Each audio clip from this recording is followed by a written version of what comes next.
Kylian Mbappé, un vrai numéro 9, la métamorphose madrilène. Une petite analyse, vous serez d'accord avec nous ou pas?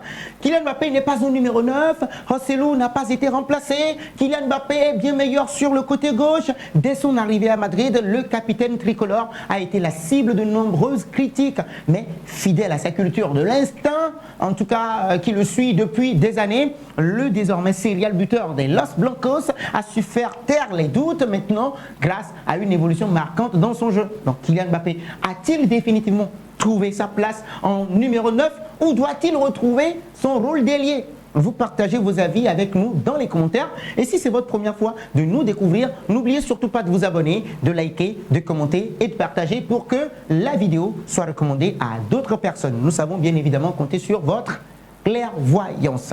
Concernant Kylian Mbappé, nombreux étaient ceux qui doutaient encore une fois. Oui, j'en fais partie aussi, en raison d'une dernière saison parisienne en demi-teinte, on le rappelle, suivie d'un Euro tout aussi compliqué. Donc, nombreux étaient ceux qui s'interrogeaient encore une fois face au statut de titulaire indiscutable d'un certain Vinicius Junior sur l'aile gauche. Nombreux étaient ceux qui ne le voyaient pas encore une fois s'imposer en pur buteur, lui donnant, en tout cas lui dont le poste naturel reste celui d'ailier.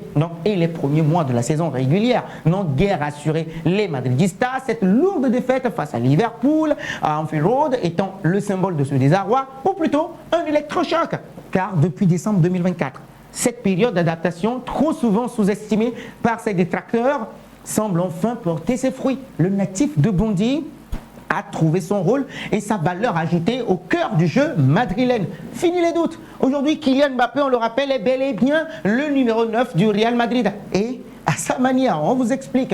Kylian Mbappé, d'un ailier qui ne trouvait pas sa place au sein du Real Madrid. Pourtant, ce plein potentiel, voilà, on le rappelle, à ce poste n'était pas du tout gagné. Dès le premier match officiel de la saison en Super Coupe UEFA face à l'Atalanta Bergame, les premières difficultés sont apparues. L'un des principes clés de la philosophie de Don Carlo Ancelotti est d'accorder une grande liberté à ses attaquants dans leur positionnement. Donc une consigne dont Kylian Mbappé a abusé un tout petit peu, conservant son habitude naturelle de dézoner encore une fois et de se déporter sur l'aile gauche. Problème, sur ce côté évolue l'un des meilleurs joueurs du monde à l'heure actuelle, Vinicius Junior. Ouais, lors de la saison précédente, le Brésilien pouvait s'appuyer également sur un Joselu ou un Jude Bellingham, attirant un tout petit peu la défense par leur présence dans l'axe de la défense adverse. Mais cette saison, cette complémentarité n'existait plus. Donc Kylian Mbappé et Vinicius Junior se gênaient, se marchaient dessus, et bien que leur talent leur ait permis de créer quelques séquences de classe aussi,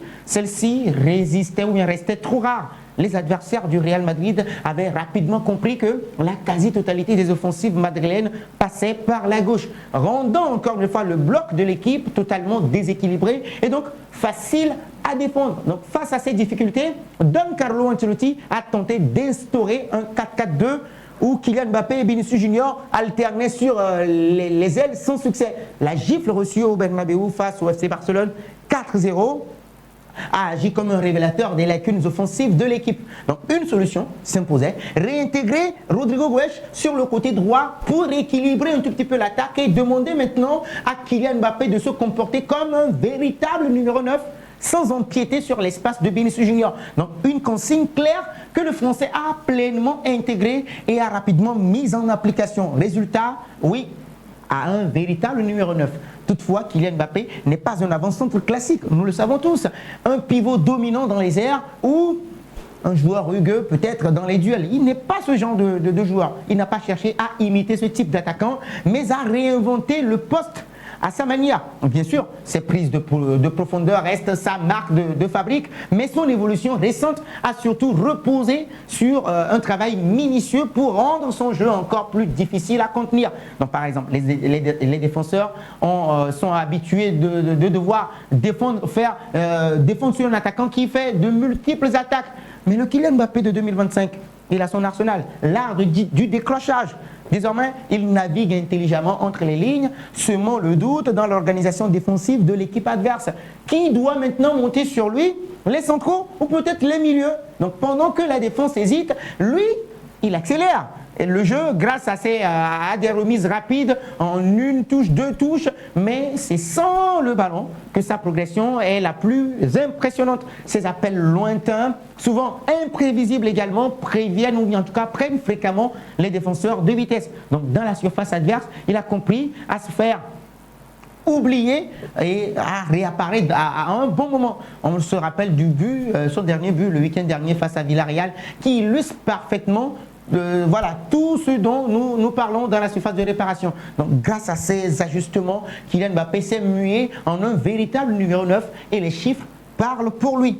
Deuxième meilleur buteur de l'année 2025 et leader d'une attaque madrilène plus redoutable que jamais. Kylian Mbappé a-t-il définitivement trouvé sa place en tant que numéro 9 au sein de la Casablanca ou doit-il retrouver son rôle d'ailier? Vous partagez vos avis avec nous dans les commentaires.